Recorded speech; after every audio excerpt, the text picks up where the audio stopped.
Being human हम सबका एक नेचर है। हम सभी लोग चाहते हैं कि क्यों ना कुछ ही दिन में हम करोड़पति बन जाएं, लखपति बन जाए। कुछ ही टाइम में इंसान की एक इच्छा रहती है कि मैं बहुत जल्दी अमीर बन जाऊं। அதாவது மனித சுபாவம்னு பாத்தீங்கன்னா எல்லாருக்கும் இருக்கிற சுபாவம் தான். குறுகிய காலத்துல நம்ம நிறைய நமக்கு என்னென்ன நினைச்சிரோமோ அதெல்லாம் அடைச்சிடணும். மிகப்பெரிய ஒரு பண பொக்கிஷத்தை பார்த்துடணும், திடீர்னு பணக்காரன் ஆயிடணும் அப்படிங்கிற அந்த எண்ணம் மனிதனுக்கு இருப்பது இயல்பு. బీయింగ్ హ్యూమన్ మానవత్వంతో ఉండాలి అనుకుంటాం. కానీ వ్యాపారస్తులు కొంతమంది ఎంత తొందరగా లక్షాధికారులు అయిపోతామో, కోటీశ్వరులు అయిపోతామో, మహాకోటీశ్వరులు అయిపోతామో, వేల కోట్లకి నేను ఎప్పుడు అధికారిని అయిపోతానో అనుకునే వాళ్ళు కొంతమంది ఉంటారు. కానీ దాంట్లో మానవత్వం అనేది కూడా చిన్న చోటు చేసుకుంటుంది. అది ఎలాగా? आपने एक चाइनीज ट्री होता है, चाइनीज बम्बू ट्री, अगर आप उसके बारे में जानते हैं तो उस ट्री को जमीन से निकलने में ही 4 साल लग जाते हैं। जब वो ट्री होता है तो 4 साल तक इतना होता है और अगले 5 हफ्तों में वो ट्री जो है बहुत विशालकाय बन जाता है। இப்பொழுது ஒரு உதாரணத்தை எடுத்துக்கொள்ளுங்கள். ஒரு செடியை நீங்கள் விதையை நடுகின்றீர்கள். அது மரமரம் என்று அடுத்த சில நாட்களிலே வளர்வதில்லை. அது ஒரு சிறு கன்று செடியாக ஒரு சில வாரங்கள் அல்லது மாதங்கள் எடுத்துக்கொள்ளும். அதன் பிறகு பார்த்தீர்கள் என்றால் ஒரு சில வருடங்களுக்கு பிறகுதான் அது ஒரு மிகப்பெரிய ஒரு மரமாக அது முழு சக்தியை உங்களுக்கு காண்பிக்குமாறு வளரும் நிலை அடைகின்றது. మనం అనుకుంటాం, ఎక్కడైనా దారిలో మనం వస్తూ ఉంటాం, నడుస్తూ ఉంటాం, కారులో వస్తూ ఉంటాం, మహావృక్షాలు చూస్తాం. అది ఒక్క రోజులో పెరిగిపోయింది కాదు, చాలా చిన్న మొక్క. వెదురు మొక్క ఎంత పెద్దది పెడతామండి మనం? చాలా చిన్నది. 6 అడుగు పెడతాం. 2 ఏళ్ల తర్వాత అది 2 అడుగులు పెరుగుతుంది. 4 ఏళ్ల తర్వాత 4 అడుగులు పెరుగుతుంది. 40 ఏళ్ల తర్వాత 50 ఏళ్ల తర్వాత మహావృక్షంగా విస్తరిస్తుంది. అది మనం నేర్చుకోవాల్సిన జీవిత సత్యం. అన్నీ ఈవేళ పెడితే రేపటికి వచ్చాయి. तो दोस्तों, we have to learn from this bamboo tree. अभी तो इस सिस्टम को आए हुए 5-6 वर्ष हो रहे हैं और आप लोग भी स्वाभाविक तौर पे पिछले 4 साल से इस सिस्टम में जुड़े हुए हैं। अब शायद समय बदलने का है कि आप लोगों ने ये जो बीज डाल के जो पेड़ बोया है, अभी आपको लगता है कि ऑटो पुल की कमी है। आने वाले समय में आप देखेंगे कि जो ये खाता है पलवाइन रोटी एक विशाल ट्रक बन के आपके आएगा. மரத்தை பற்றி நாம் பேசும்போது நமது வர்த்தகம் நீங்கள் மூங்கில் மரத்தோடு ஒப்பிடலாம். விடுவிடு என்று வளரக்கூடிய மரம் தான், அதில் சந்தேகமில்லை. இரண்டாவதாக நீங்கள் விதைத்தீர்கள்.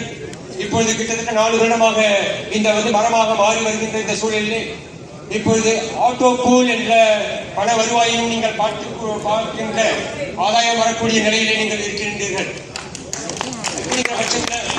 இப்பொழுது உங்களுக்கு இந்த வர்த்தகத்திலே மிக ஒரு சிறப்பான எதிர்காலத்தை, திடமான எதிர்காலத்தை, வருமானம் மிக்க எதிர்காலத்தை வெகு விரைவில் நீங்கள் அடையக்கூடிய வாய்ப்புகளை முழுமையாக பெற்றுள்ளீர்கள். వెదురు మొక్క ఉదాహరణే. వెదురు మొక్క చాలా చిన్నది, చాలా మెల్లిగా పెరుగుతుంది. కానీ 4 ఏళ్లలో మనం ఎంత పెరిగామో మనకి తెలుసు. అలాగే ఈ ఆటో పూల్ అనే దాంట్లో కూడా మన దినదిన ప్రవృద్ధిమానం చెందుతూ ఉంటే అక్కడ మనం పెట్టిన పెట్టుబడికి ఏంటి లాభాలు అనేది తెలుస్తుంది. వెదురు మొక్కతో మనల్ని పోల్చుకోవాలి అనేది దీని సారాంశం. Make a difference maker. आप अपने आप को, स्वयं को एक डिफरेंस मेकर बनाइए. आप अपने विचारों को पावरफुल बनाइए. Yes, I am beautiful, I am वर्दी, I am sharp, I am magnetic, I am intelligent, I can do. நீங்கள் உங்களை நீங்களே மாற்றிக்கொள்ளுங்கள். என்னால் செய்ய முடியும் என்று திடமாக நம்புங்கள். அப்பொழுதுதான் உங்களால் எதையும் செய்ய முடியும். அதாவது எண்ணங்கள் மேலோங்கட்டும், எண்ணியதை செய்வோம் என்று திடமாக நம்புங்கள். உங்களை நீங்களே நம்பும் போது உங்களுடைய எண்ணங்கள் சரியான ஒரு வடிவத்தை பெறும். ஆக நிச்சயமாக நீங்கள் எண்ணியதை நிச்சயமாக உங்களால் செய்ய முடியும், அடைய முடியும்.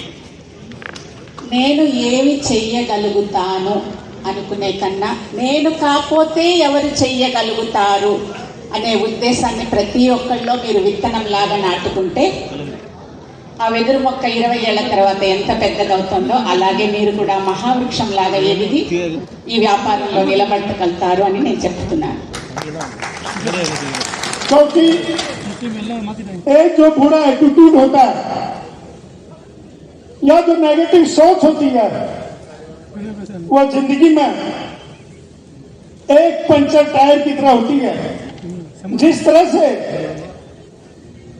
पंचर टायर से आपकी गाड़ी आगे नहीं बढ़ सकती, उसी तरह नेगेटिव थॉट्स को, नकारात्मक विचारों को अगर आप अपने जीवन में कैरी करेंगे, उसे आगे ले जाएंगे, तो निश्चित रूप से आपकी जिंदगी वहीं पे खत्म हो जाएगी. அதாவது எதிர்மறையான எண்ணங்கள் அதை பற்றி பேசும்போது நான் இப்படி உங்களுக்கு ஒரு உதாரணத்தை தருகின்றேன். அதாவது உங்களுக்கு ஒரு பஞ்சர் அடைந்த ஒரு டயர் எடுத்துக்கொள்ளுங்கள். அது உங்களை முன்னேறவும் விடாது, நகரவும் விடாது. அதாவது இந்த ஆட்டிடியூட் என்கின்ற மனப்பான்மை மிகவும் முக்கியமானது. ஒரு சிறப்பான மனப்பான்மை, நேர்மறையான எண்ணங்களை கொண்ட ஒரு மனப்பான்மை மிகவும் முக்கியமானது. அதுதான் உங்களுக்கு ஒரு சாதகமான ஒரு வர்த்தகத்தை, நீங்கள் நினைத்ததை அடையக்கூடிய அளவுக்கு உங்களுக்கு ஒரு சக்தியை கொடுக்கும். எதிர்மறையான எண்ணங்கள், எதிர்மறையான போக்கு எவ்வளவுதான் நீங்கள் முதலிலே பெரிய நபராக இருந்தாலும் சரி உங்களை தேக்கி நிலைத்து கொண்டுவிடும். நீங்கள் எதுவுமே இல்லாத நபராக இருந்தாலும் உங்களுடைய நல்ல ஒரு ஆட்டிடியூட், நல்ல ஒரு மனப்பான்மை உங்களை நல்ல வழிக்கு, மென்மேலும் வளரக்கூடிய வழிக்கு உங்களை இட்டுச் செல்லும் என்பதில் எனக்கு மிகுந்த நம்பிக்கை உள்ளது. నేను ఏం చేయగలుగుతాను అనుకునే కన్నా నేను చేయగలుగుతాను, అందరి చేత చేయించగలుగుతాను. ఒక నెగటివ్ యాటిట్యూడ్, మన గురించి మనమే తక్కువ అంచనా వేసుకోకుండా, మరీ ఎక్కువ అంచనా వేసుకోకుండా నా వల్ల కుదురుతుంది, నేను చెయ్యగలుగుతాను అనుకోవాలి. అది మానేసి మన కారులో రహదారిలో వెళ్తూ ఉంటాం, కార్ టైర్ పంచర్ అయిపోయిందండి, కార్ అక్కడితో ఆగిపోతుంది. అదే స్టెప్లీ ఉందనుకోండి, మార్చుకొని ముందుకు పరిగెడతాం. అలా ఉండాలి జీవితంలో. అక్కడితో చతికల పడిపోరాదు, ముందుకి ఎలా అడుగు వెయ్యాలి అనే ఒక పాజిటివ్ యాటిట్యూడ్ ఉంటే మనం ముందుకి వెళ్ళడం చాలా సులభం. మనల్ని మనమే కించపరచుకోరాదు. नकारात्मक और सकारात्मक यानी नेगेटिव और पॉजिटिव जो थॉट्स होते हैं, इसका एक बहुत बड़ा उदाहरण मैं देता हूं कि किस तरह से जो नकारात्मक लोग होते हैं जिंदगी में पीछे रह जाते हैं और जो सकारात्मक यानी कि पॉजिटिव लोग होते हैं किस तरह से जिंदगी में आगे बढ़ते हैं.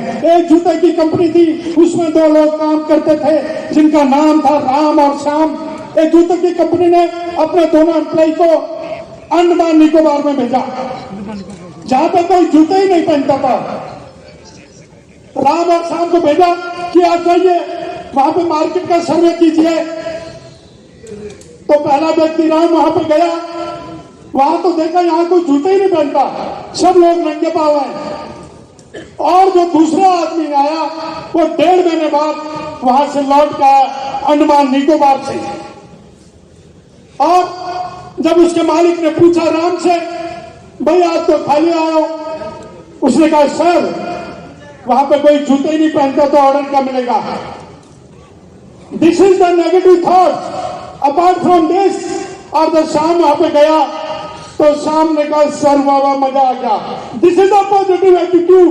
और जब वहां पे गया तो उसने कहा सर वहां तो कोई जूते ही नहीं पहनता और आज मैं पूरे अंडमान निकोबार को जूते पहना के आया हूं. This is the positive attitude. और उसके फलस्वरूप उस बंदे को उस कंपनी का पार्टनर बना दिया गया. நேர்மறையான எண்ணம் மற்றும் எதிர்மறையான எண்ணம், அதாவது பாசிட்டிவ் ஆட்டிடியூட், நெகட்டிவ் ஆட்டிடியூட் என்பது மிக மிக முக்கியமான விஷயமாக நான் பார்க்கின்றேன். அதாவது ஒரு நேர்மறையான எண்ணம் ஒரு நபரை எந்த அளவுக்கு உயர்த்தி செல்லும் என்பதற்கு ஒரு சிறிய உதாரணத்தை நான் உங்களோடு பகிர்ந்து கொள்கின்றேன். ஒரு தடவை 2 நபர்கள் ஒரு ஷூ ஃபேக்டரியிலே, தொழிற்சாலையிலே அதாவது விற்பனை சேல்ஸ் துறையிலே இருக்கின்றார்கள். அவர்களுக்கு அந்தமான் நிக்கோபாருக்கு அவர்களை வந்து விற்பதற்காக அந்த முதலாளி அனுப்புகின்றார். ஷியாம் ராம் என்கின்ற இந்த 2 நபர்கள். முதலில் ராமை அனுப்புகின்றார். ராம் நபர் அங்கு போய் சென்றவுடன் அந்தமான் மற்றும் நிக்கோபாரிலே அங்கே யாரும் காலணிகளை, அதாவது ஷூக்களை அணிவதில்லை. இருந்தாலும் முயற்சி செய்யலாம் என்று சில வாரங்கள் 1.5 மாதம் வரைக்கும் ரொம்ப முயற்சி எடுத்துக்கிறார். ரொம்ப கஷ்டப்பட்டு அவ்வளவா ஒன்றும் பலன் இல்லை. அவர் வந்து மீண்டும் வந்து ஹெட் ஆபீஸ் வந்துட்டார். வந்துட்டு என்ன ஆச்சுன்னு முதலாளி கேட்கும்போது அவர் தலையில கையை வச்சுட்டு என்னால் ஒண்ணுமே பண்ண முடியல சார், அவங்களுக்கு ஷூ போடுற பழக்கமே இல்லை அப்படி சொல்லிட்டு வந்து ரோல் ஆயிட்டார். அவரால் ஒன்றும் செய்ய முடியல. அவருக்கு ஏதோ மனப்பான்மையில பிரச்சனை போலாது.